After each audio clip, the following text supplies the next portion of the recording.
예, 중앙대학교 김태형 교수입니다. 제가 감기가 팍 걸려가지고 목소리가 좀 이상하더라도 용서해 주시기 바랍니다. 그리고 이 자리에 불러주셔서 대단히 큰 영광으로 생각합니다. 사실은 지금 제가 가만히 생각하니까 2005년 무렵이었던 것 같습니다. 종합행정학교에 이 연구원이 있을 때 가서 발표를 한 적이 있었는데, 제가 2005년을 기억을 하고 있는 이유가 그때 북한에 무슨 버섯 구름이 떠올랐다 그래가지고 난리를 친 적이 있었거든요. 그게 2005년, 2006년인지 모르겠습니다. 바로 그 무렵에였던 걸로 기억을 해서 그렇습니다. 그러고 나서 한 10년, 11년 지나서 여기 와보니 그야말로 상전이 벽해가 되었습니다. 이렇게 많이 달라졌습니다. 2007년 3월 무렵에 그때 백총천 박사님께서 안보실장을 하실 때 같이 모시고 그 개성공단에 간 적이 있었습니다. 가서 봤더니 그야말로 거기도 상전벽해가 되어 있었습니다. 그때 상당히 인상적이었던 것이 그 현대 개발을 종합하는 현대 쪽에서 브리핑을 하면서 북한 어떤 젊은 아가씨가 7개국을 한다는 아가씨가 발표를 했었는데, 그 아가씨 눈에는 개성공단이 그야말로 종교처럼 보이더라고요. 이렇게만 바뀌면 우리도 잘 살 수 있습니다. 그러면서 이렇게 열정을 했는데, 그때 이후로 북한은 상전벽해가 아니고 갈수록 더 어려운 궁지로 빠지고 있는 현실이 참으로 안타깝습니다. 사실 이렇게 우리나라도 대한민국도 이렇게 상전벽해서 계속 발전을 하고 있습니다만, 이 발전이 얼마나 안정적인지에 대해 가지고 항상 노심초사 조마조마해야 하고 있습니다. 저는 개인적으로는 저보다 선배님도 많이 계십니다만은 개인적으로 평소 하는 말이 상당히 복을 받은 세대다라는 이야기를 하고 다닙니다. 저는 50년대 경상북도 산골에 태어났습니다. 그때 그 모습은 그야말로 전근대였습니다. 제 친구들 갑자기 병에 걸렸는데 병원도 못 가고 그냥 죽은 친구들이 어렸을 때 꽤 있었습니다. 저도 손가락에 큰 상처가 하나 있는데 그야말로 아까증기조차도 없어서 들기로 치료를 하고 그야말로 전근대적인 삶을 살았었습니다. 그러면서도 또 근대화의 과정을 그대로 다 지켜봤었죠. 그러다가 오늘날은 그야말로 탈근대 시대에 살고 있으니 전근대, 근대, 탈근대 이 세 시대를 동시에 살아본다는 게 얼마나 큰 복이냐라는 생각을 합니다. 그러면서 그야말로 저희들이 한 세대, 두 세대 동안 어려운 길을 걸어서, 때로는 제가 평소에 말하기로는 세종대왕 이래 최대 성세다, 어떤 분들은 당군 이래 최대 성세다 그러는데,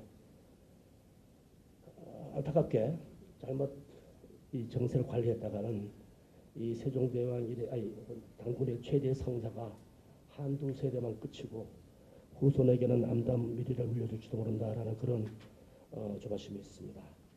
제가 이 글의 시작은 좀 과도하게 썼습니다. 사실은 작년부터 이런 글을 계속 고심을 해왔습니다. 그러면서 서론 부분만 사실 무수히 고쳤습니다. 그리고 제목도 무수히 고쳤습니다. 제목은 제가 좀 이따 말씀을 드리겠고, 서론의 전에 제목을 쓸 때는 한국 안보의 삼중고다라는 표현을 쓰곤 했었는데, 시작은 이렇게 썼습니다. 나라와 결의의 명운이 풍전등화와 같다라는 말씀을 드렸습니다. 나라는 우리 대한민국의 결의는 한민족입니다. 그야말로 명운이 풍전등화와 같다. 눈앞에 전쟁 위기가 있습니다. 아까 우리 원장님께서 말씀하셨지만 맥메스터 국안보보좌관이 군사적 옵션을 배제하지 않는, 며칠 전에는 바로 문재인 대통령과 중국의 시진핑 주석이 절대적으로 평화적으로 해결한다라는 걸 했음에도 불구하고 군사적 옵션을 배제하지 않는 그런 얘기를 했었습니다. 즉 미국을 표적으로 한 북한의 핵무장이 완성 단계에 이르면서 양국 사이에 주고받는 언행이 거칠어지고, 그에 따라 군사적 위기가 조성이 됐습니다. 이 군사적 위기가 두 가지 위험을 포함하고 있죠. 하나는 그야말로 미국에서 더 이상 평화적 해결이 불가능하다고 생각을 해서 예방 타격이나 선제 타격을 하면서 전쟁이 촉발될 경우가 있고, 군사적 위기 상황에서 우발적인 사건들이 확전 과정을 거쳐서 또 전진할 수 있는 그런 위기가 있습니다. 그런데 사실은 이게 처음은 아니죠. 또 다른 한편으로 그 나라의 이익도 다른 나라가 지켜주지 못하기 때문에 모든 나라가 자기의 이익, 자기의 안보는 자기 손으로 취급할 수밖에 없는 그런 식의 소위 자력 구제의 원칙이 있습니다. Principle self help라고 그러죠. 지배하는 거고. 그럴 때 물론 자력이니까 힘이 가장 핵심이죠. 근데 힘은 여러 가지로 개념이 규정이 있습니다만 무엇보다도 군사력입니다. 그러니까 강대국들이 군사력 위주로 전개되는 그런 식의 국제정치입니다. 그래서 그걸 우리말로 권력정치라고 그러는데 최소한 명분에서는 전 세계로 확장이 됐죠. 그래서 다자주의가 지배를 하고 다자주의적 체제 속에서는 약소국들의 이익과 생존이 과거 어느 때보다 보장이 되고 군사력의 효용이 떨어지고 경제력이나 소프트 파워가 중요해지는 그러면서 이제 소위 그 현실주의 대항전의 이론으로서 자유주의를 등장을 했습니다. 자유주의론은 기본적으로 세 개 축으로 이루어지는데 하나는 경제적 상호우존, 그다음 세계적 통합 이런 걸로 인해 가지고 국가들의 이익의 그 자체 기반 자체가 바뀌었다는 겁니다. 그전에는 영토에 있는 자원과 거기에 살고 있는 사람들을 이용하는 노동력을 이용하는 그런 식의 경제 구조였다 그러면 지금은 무역을 통해 가지고 상호전적으로 부를 추구하는 그런 세대가 되기 때문에 국가 이익의 틀이 바뀌어졌다. 두 번째는 민주화입니다. 민주화가 되면서 그런 식의 바뀐 국가 이익의 틀이 외교 정책에 반영될 수 있는 여지가 높아졌습니다. 그래서 소위 민주평화론이라고 해가지고 민주국가는 서로 싸우지 않는다. 민주국가는 평화 애호적이다라는 게 있었습니다. 전체적으로 서방 일부에서 안보 공동체 일부 국가에서 그런 식의 틀이 굳혀졌는데 그것이 전 세계적으로는 유엔을 비롯해서 다양한 국제기구 그리고 국제제도가 그런 식의 바뀐 국정책 패턴을 안정화시키는 그런 식의 역할을 해왔습니다. 그래서 한편에서는 1945년 2차 대전이 끝난 이후 지금까지 70년 동안 적어도 강대국 사이에서 전면적인 전쟁은 없었다는 측면에서 오랜 평화, 롱 피스라고 부르고 있습니다. 그런 측면은 치세라고 할 수 있겠습니다. 그런데 이제 많은 측면에서 그 한편으로는 난세가 돌아오고 다른 한편으로는 치세가 흔들리는 그런 조짐이 나타나고 있죠. 그래서 치세가 흔들리는 조짐은 트럼프 현상입니다. 브렉짓도 그 중에 하나죠. 영국 국민들이 민족주의 호소를 하면서 EU에서 탈퇴를 하고 미국에는 미국 먼저, 미국 우선 그러면서 트럼프가 나타나가지고 TPP를 아예 탈퇴를 해버렸죠. 그저께 발표된 미국의 트럼프 행정부의 안보 전략을 보면 그야말로 세계를 바로 난세로 규정을 하고 있습니다. 컴페티티브 월드라고 얘기를 하고 있습니다.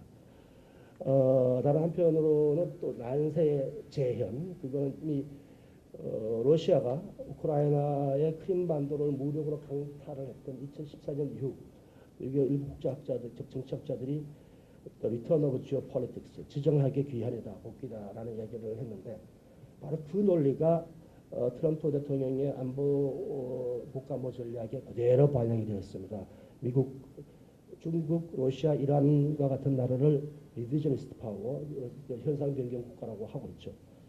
제가 사실은 이거는 그냥 여기 쓴 거는 이론적 측면만 썼습니다. 제가 하고 있는 작업은 과연 지금 치세냐 난세냐라는 거를 경험적으로 검증한 작업을 했습니다. 그래서 체크리스트를 막 만들어 가지고 난세 조짐은 이것들이 있고 치세 조짐들은 이것들이 있다라고 얘기를 하고 있는데 저는 일부 담론에서 그런 식의 위기 담론, 지정학의 복귀다 혹은 치세, 자유주의 세계 질서의 붕괴다는 좀 지나친 측면이 있다고 봅니다. 사실은 아직 다자적 질서 여러 가지 측면에서 국제사회가 굉장히 고도로 기능적으로 통합이 되어 있는데 그 기능적인 영역에서 다자주의적 질서가 아직도 튼튼하기 때문에 일시적으로 설사 미국이 트럼프 행정부의 정책이 상당히 일방주의로 가더라도 그것을 결정적으로 뒤엎을 거라고 생각은 하지 않습니다만 그러나 그것이 혼자고 있다라는 틀림없는 상황입니다. 거기에 제가 걱정하는 것은 바로 한반도 치사와 안사가 혼조되어 있고 이게 어느 쪽으로 갈 수가 있는데 한반도의 위기가 자칫 동북아 질서 나아가 세계 질서를 난세 쪽으로 돌이킬 수 없이 몰아가지 않을까라는 생각을 하게 됩니다. 혼돈이라는 표현이 철학적 배경이 다르기 때문에 영어로 정확히 번역하기는 어렵습니다만 그걸 굳이 영어로 번역하면 케이오스 혹은 카오스가 될 것 같습니다. 이미 한 20, 30년 전부터 카오스 이론이라는 게 있었죠. 요새는 그거를 가지고 복잡계 이론, 컴플렉시티 티어리라 그러는데 카오스 이론의 가장 대표적인 현상 주장이 뭐냐면 소위 나비 효과입니다. 나비 효과를 주장한 사람은 브라질에서 나비의 날갯짓이 텍사스의 토네이도를 불러일으킬 수가 있다.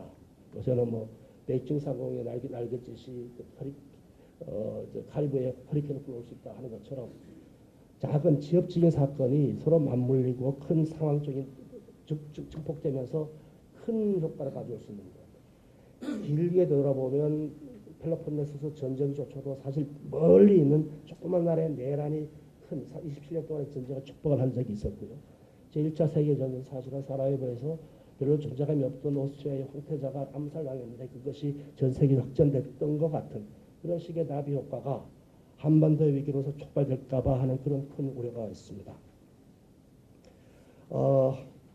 그게 이제 제가 11조까지 말씀드리는 거고 이럴 때 우리가 뭘 어떻게 해야 되냐 하는 것입니다. 혹시 제가 명함을 드린 분이 있으면 제 명함에 보면 제가 밑에 국가대전략연구소 소장이라는 표현을 썼습니다. 대전략, 영어로는 그랜드 스트래티지인데 사실 진작부터 제가 세종연구소에 오래전에 근무를 했었습니다만 세종연구소 국가전략이라는 저널 창간을 했었습니다. 그때 염두에 뒀던 것도 사실 그랜드 스트래티지입니다. 근데 그거를 국가전략으로 하고 영어로 번역하니까 영어로는 내셔널 스트래티지가 됐습니다는 좀 더 큰 의미에서 그랜드 스트래티지입니다. 제가 대전략연구소 이렇게 하고 다녔더니 여기 어떤 반론들이 있습니다. 하나는 대전략이라는 건 특히 외국 사람들이 그러는데 그건 강대국의 세계를 경략하는 강대국들의 전략이지 경략의 대상이 되는 약속의 전략은 아니다라는 이야기를 하고 있는데 사실은 한국은 더 이상 제가 나중에 또 추정하겠습니다만 더 이상 약소국이 아니죠. 세계 10위권의 군사대국이고 경제대국입니다. 또 하나는 약속일수록 더욱 큰 의미에서 접속하는 대전략적 접근이 필요하다는 게 제 생각입니다. 그럼 대전략이라는 게 뭐냐?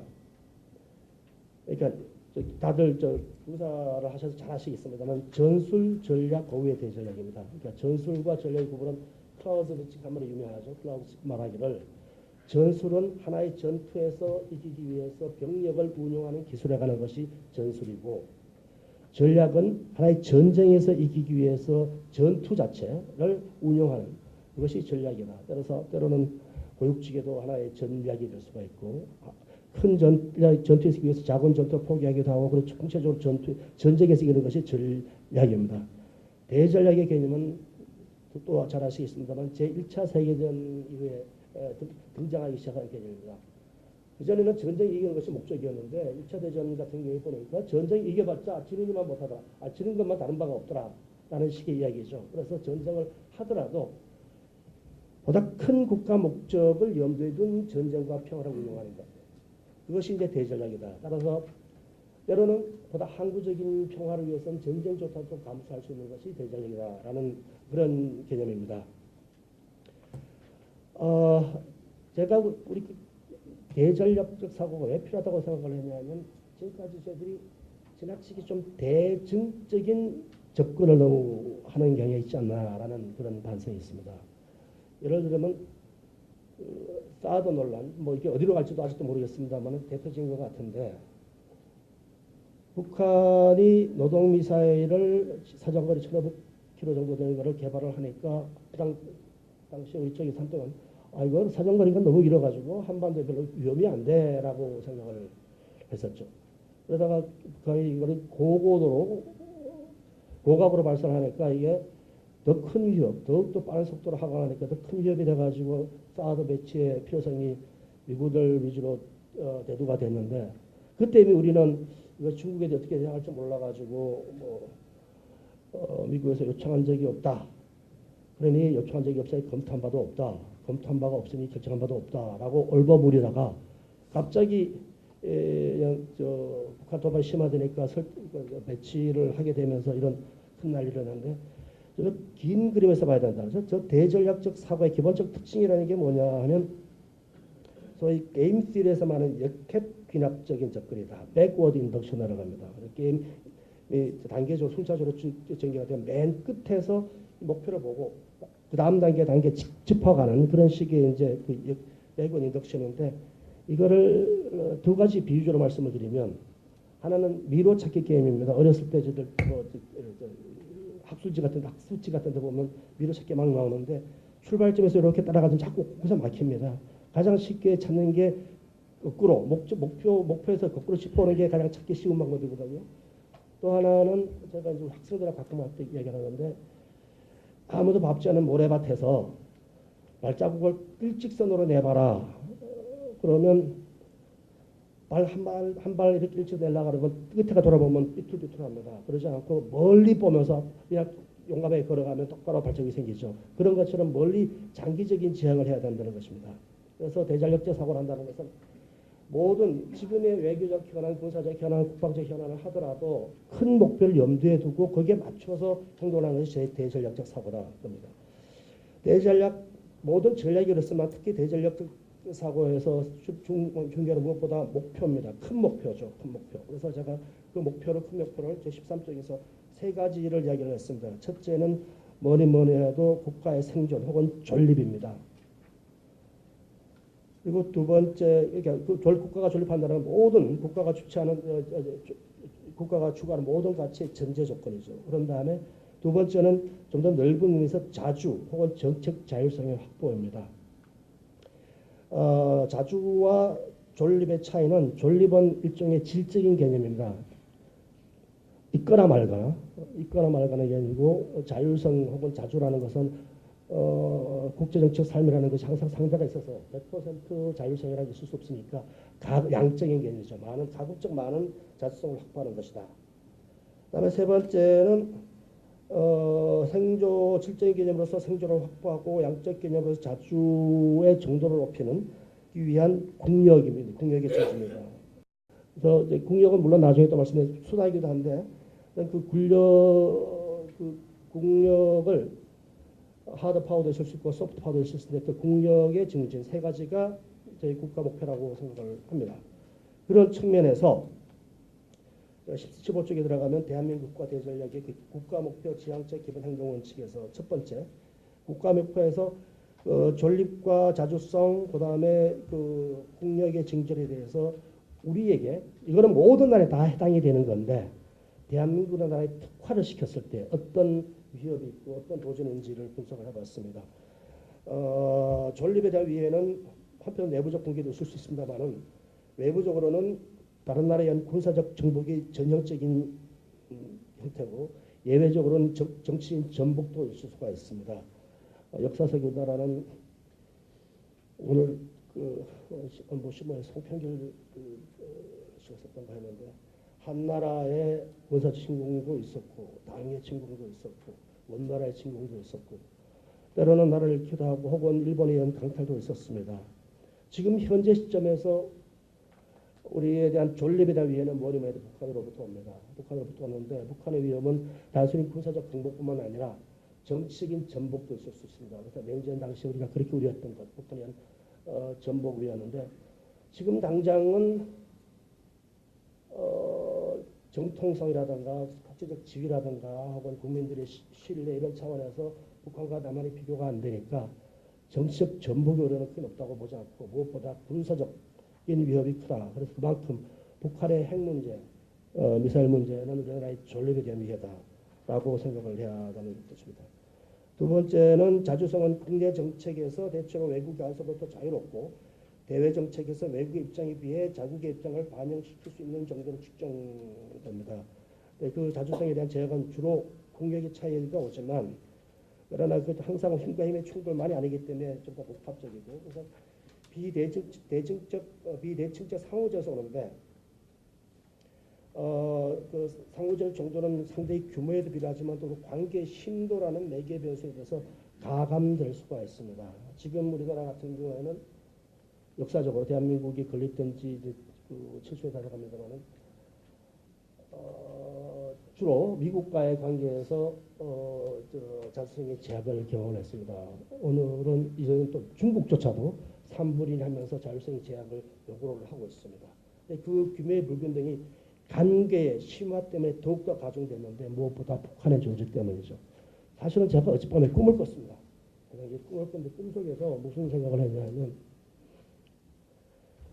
한국과 같은 나라, 즉 미국과 중국 사이에 끼어 있는 나라가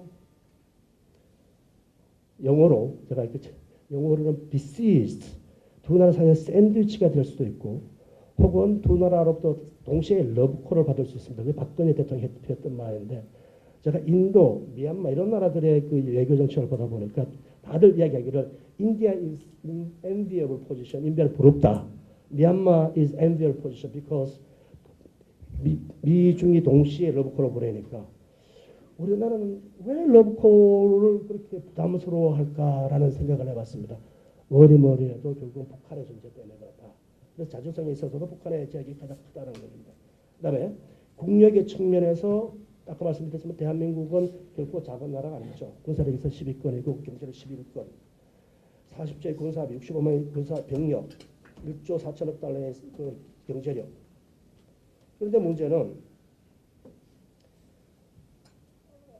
그 군사력은 북한의 100만 병력에 의해서 중화가 되어버려서 이것이 국제정치 모든 제도로 정치적인 어떤 자원으로 활용이 되지 못하고 있다는 것입니다. 그 다음에 경제력도 무역 의존도 대노출 정도가 심해가지고 때로는 그 자산의 일기보다는 때로는 부담이 되는 그런 식의 또 자주 안 보이는 코리아 디스카운트도 있고 해서 한국은 그러나 세계 10위권의 군사대국 경제대국이지만 따라서 약속이 아닌데 결과적으로 제가 결론적으로 한국은 약소국이 아닌 약소국이다 이런 표현을 썼습니다. 그래서 그런 식의 그 모순적인 표현을 두고 쓰는데 중국이 시진핑이 다보스 포럼에 가가지고 자유주의 자유무역의 그 가디언처럼 옹호자처럼 행동을 하고 나서는 한국에서 사드 문제 전혀 상관없는 문제로 무역 제재를 경제 제재를 하는 거고 하면서 그것도 정말 우습지 않은 코미디다 그랬는데 이게는 한국은 약속이 아닌 약속이라 됐습니다. 따라서 한국 그렇게 봤을 때 우리나라의 대전략적 측면이라는 것에 무엇보다 중요한 것은 통일이라고 봅니다. 모든 점에서 지향점으로 통일이라는 표현을 썼습니다. 제가 지향점을 했던 것은 국가 목표로 설정을 하지 않았습니다. 왜냐하면 통일이 워낙 이걸 한 단어지만 너무나 많은 걸 담고 있어가지고 이걸 국가 목표로 삼았다가 자칫 국가 자체가 표류를 할 우려가 있다 하는 겁니다. 그래서 이제 지향점으로 통일이라는 이야기를 했는데 통일이 국가 대작 지향점이 돼야 될 이유는 저는 그 통일이라는 것도 넓게 점을 했습니다. 굳이 그 뭐 일정부 일국가 이런 식의 통일의 유형 형태 방식은 제쳐놓고라도 통일이라는 것은 적어도 미국과 캐나다처럼 남과 북이 하나의 경제 통합 안보 공동체를 이루면 그것도 사실상의 통일이다. 그 단계까지만도 지향점이 될 수 있다 하는 거고 통일이 국가 대전의 지향점이 돼야 될 이유는 첫째 통일과 북한이 제기한 실전적 위협을 제거하고 한반도 위기로 촉발되는 한반도 주변에서 강대국사의 권력 정치의 발효의 가능성을 낮출 수가 있다. 둘째 안보적 필요에 따른 주변국에 의한 의존을 약화해 국가 자율성을 확대할 수 있다. 셋째 상호 대치로 인해 상쇄된 군사력을 활용함으로써 국력 나아가 국제적 영향력을 확대할 수 있다. 넷째, 통합 분열이 추세가 오늘의 국정치에서 남북이 통합하면 영토와 인구에서 그 순위를 순식간에 끌어내는 동시에 난세와 치세 중에서 치세 쪽으로 흐름을 가속화시키는 그런 식의 의지가 있다. 그렇다 그러면 전략으로는 뭘 생각할 수 있느냐. 큰 의미에서 저는 해징 전략이라고 그랬습니다. 해징도 나중에 시간이 되어 말씀드리겠습니다만 우리나라는 모든 점에서 치세를 이용해가지고 어느 나라의 당근의 최대 승세를 이룬 나라입니다. 따라서 치세의 우리나라에 이익이 있습니다. 다자주의가 있을 때 우리나라의 국력이 빛을 볼 수가 있고 다자주의가 지배할 때 국익이 지켜줄 수가 있습니다. 그래서 지향점은 치세에 있습니다. 그렇지만 난세에 가장 취약한 것이 우리의 입장이기 때문에 난세에 대해서 대비를 하자. 그것이 이제 큰 전략적인 방향입니다. 분야별 18페이지 분야별 전략을 이것도 순서를 처음에는 북핵 문제를 맨 앞에 졌다 또 뒤로 바꿨는데 외교 전략 부분인데 아까 제가 말씀드렸듯이 두 나라 사이에서 러브콜을 받는 것이 이게 좋은 거냐 나쁜 거냐 라는 식의 이야기. 제가 이것 때문에 사실은 별도의 논문을 썼습니다. 그래가지고 그걸 가지고 이 학회에도 발표를 하고 있었는데 강대국 옆에 있는 중소국 외교 전략 연구다. 그래서 제가 이제 무엇보다 강대국과의 관계를 피할 수 없는 나라. 그러니까 강대국의 큰 나라와 작은 나라, 우리가 작진 않으면 상대적으로 잡으니까 중국과의 관계를 맺는 순간, 혹은 미국과의 관계를 맺는 순간 바로 의존 관계가 생기지 않을 수가 없습니다. 그런데 중국과 미국 사이에 갈등이 심화될수록 사이에 끼어있는 우리가 괴로워지고 있는 상황이죠. 그래서 우리 입장에서는 가급적 그 의존을 줄이는 것이 가장 중요한데, 그러기 위해서는 이건 누구나 다 알 수 있는 겁니다. 다변화, 다원화, 다저하입니다. 이건 이제 비유적 잠시 말씀드리면 에너지를 생각하면 간단합니다. 에너지가 우리나라가 에너지를 특정한 나라, 석유가 모두 사우디아라비아라든가 이란 같은 데를 좀 하고 있으면 이란에서 뭐가 잘못되면 큰일 나고, 또 이란이 그걸 빌미로 우리의 팔목을 삐뚤 수가 있죠. 그러니까 다변화해야 되는 거고, 석유뿐만 아니라 이제는 석유가 고갈되면 큰일 나니까 석탄, 원자력, 천연가스, 풍력, 한시로 이걸 하는 것이 다원화입니다. 그리고 특히 이제 에너지를 독점하고 있는 나라들이 그거를 정적 목적으로 사용하지 못하게 하는 것은 가장 좋은 것이 시장화입니다. 시장화하는 것처럼 큰 나라들은 비대칭적인 상호준을 이용해가지고 작은 나라를 겁박하려고 됩니다. 중국의 사드 겁박이 가장 좋은 예거든요. 그럴 때 이것을 양자적으로 하면 항상 피고 나니까 다자적으로 끌고 가는데, 다자적으로 가면 두 가지 이점이 있습니다. 같은 입장의 나라들과 콜리션 메이킹, 연대가 가능한 게 있고, 또 하나는 다자적인 관계를 관리하기 위해서 힘에 의한 지배가 아닌 규칙에 의한 지배가 필수적입니다. 따라서 다자 쪽으로 가는 그쪽에, 그러니까 3다 전략이다 그랬는데, 요새는 이제 외교 주체도 다층화시켜가지고 정부뿐만 아니라 민간도 가가지고 이제 공공외교니 국민외교까지 하면 4다 외교 전략이 될 수 있습니다. 그거를 저는 복합적 균형 외교라고 이름을 붙여놨습니다. 그러니까 군사적 평뿐만 아니라 경제, 문화, 과학기술 모든 분야에서 관계를 다양화시키고 다원화시키고, 그다음에 다변화하고 다자화하고, 그다음에 다층화함으로 그 사이에서 어떤 균형을 추구하는 그런 복합적 균형 외교. 국방 전략은 이 부분은 이게 아마 비교적 컨트로버셜 논란의 여지가 있는데, 저는 지금 시점에서 이미 우리 또 자체 핵무장을 해야 된다라는 주장, 혹은 그게 안 되면 미국의 전술 핵무기라도 가져와야 된다라는 주장에는 반대를 합니다. 첫째는 제가 나중에 말씀드리겠습니다. 절대 북한의 비핵화를 추진을 해야 되는 게, 비핵화는 아직까지는 가장 중요한 식판 국가과제라고 생각하는데,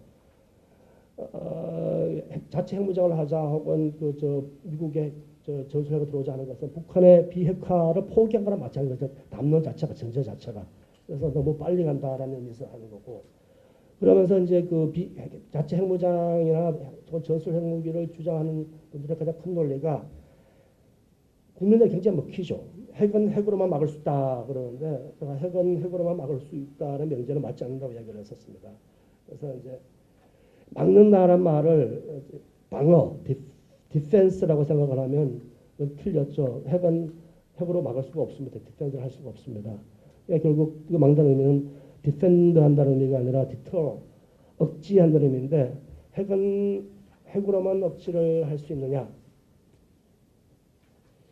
제가 나름대로는 억지 이론의 전문가라고 생각을 합니다만은, 재래식 전략이 아무리 강화돼도 핵무기랑 절대 무상할 수 있는 억지의 역설 때문에 핵 억지도 반드시 통한다는 보장이 없습니다.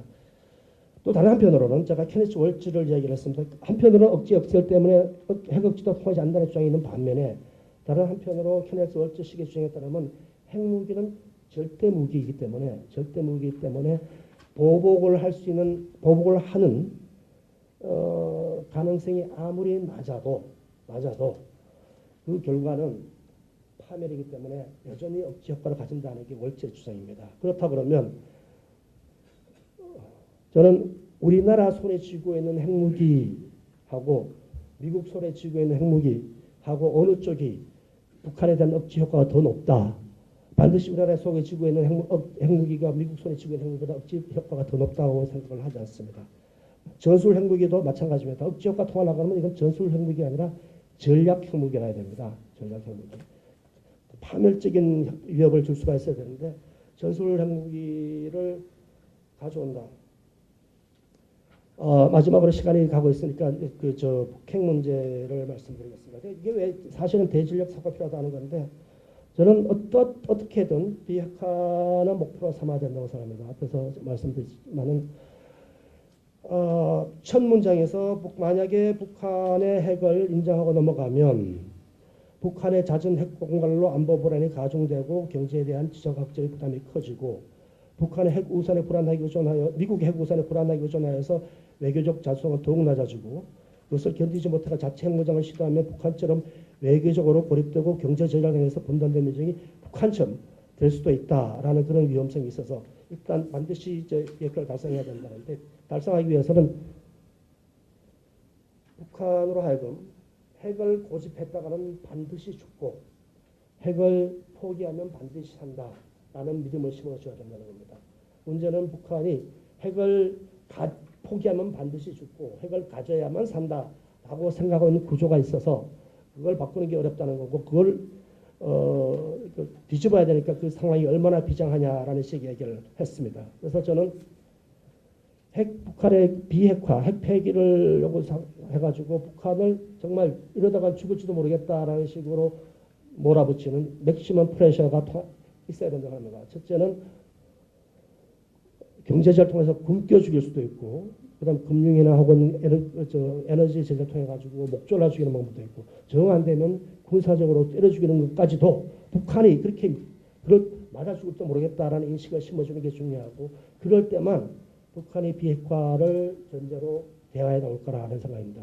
그럴 때 일단 대화의 장이 열리면 그 다음에는 그냥 인게이지먼트가 아니라 맥시멈 인게이지먼트를 해가지고 한반도의 국정적 구조 자체를 한번 바꿔보자 하는 겁니다. 그 필립 젤리코라는 사람이 한 말인데 북한의 핵 문제는 단순히 핵 문제가 아니라 북한 자체의 문제다. 고립되고 낙후되고 하는 그 자체의 문제니까 북한 문제를 먼저 해결해야 된다. 근데 북한의 문제라는 것은 단순히 북한의 문제가 아니라 남북 분단이 된 한반도의 문제다. 그리고 한반도의 문제는 단순히 한반도뿐만 아니라 고도로 주변 사경에 둘러싼 국제화된 국제정치적 문제다. 따라서 이거는 국제적 접근해서 풀 수밖에 없다. 이제 대화의 장이 열리면 이거를 다수 육자회담이 뛰어넘는 국제적인 어프로치 접근을 하면서 내용도 상당히 포괄적으로 9.19 합의가 하나의 모델이 될 수 있겠습니다만은 9.19보다 더욱더 포괄적인 접근을 해서 한반도의 어떤 국정적 구도를 다 바꾸는 접근을 해야 되지 않느냐라는 생각을 합니다. 내년도 전망. 저는 사실은 그 북한의 화성 15형 도발이 11월 29일에 있었는데 한 번쯤 도발이 더 있을지도 모르겠고 더 있어야 된다고 생각을 합니다. 다시 말해가지고 북한이 화성 15형을 공학으로 발사해가지고 동해안 떨어뜨리는 것이 아니라 일본 열도를 넘어서 태평양 쪽으로 가면 그러면 미국이 정말 북한을 목졸라 죽이겠다고 덤길 수 있는 그런 식의 전면적인 석유 금수가 목졸라 죽인다는 생각을 하고 있는 건데 할 수 있는 선까지 나가고 그렇게 되면 북한은 그 상황에 비핵화를 전제로 대화의 장이 나오든지 아니면 군사적 도발을 하든지 군사적 도발을 나오면 그때는 예방 타격, 프리벤티브 스트라이크가 아니라 프리엠티브 스트라이크를 해가지고 확고한 어떤 결기를 보이면 그럴 때 이제 그 한반도의 국정적 냉전을 해소할 수 있는 그런 힘이 들지 않을까라는 생각을 합니다. 그래서 무엇보다 중요한 거는 정부와 국민 모든 사람들이 이순신 장군이 말씀하신 필생적 사고 필사적 성이다라는 식의 어떤 결기를 다지는 게 필요한 게 아닌가라는 생각을 해서 그 말씀을 드리기 위해서 맨 첫 문장에 나라와 결의의 명운이 풍전등과 같다라는 식의 글로 시작을 했었습니다. 여기서 줄이겠습니다. 감사합니다.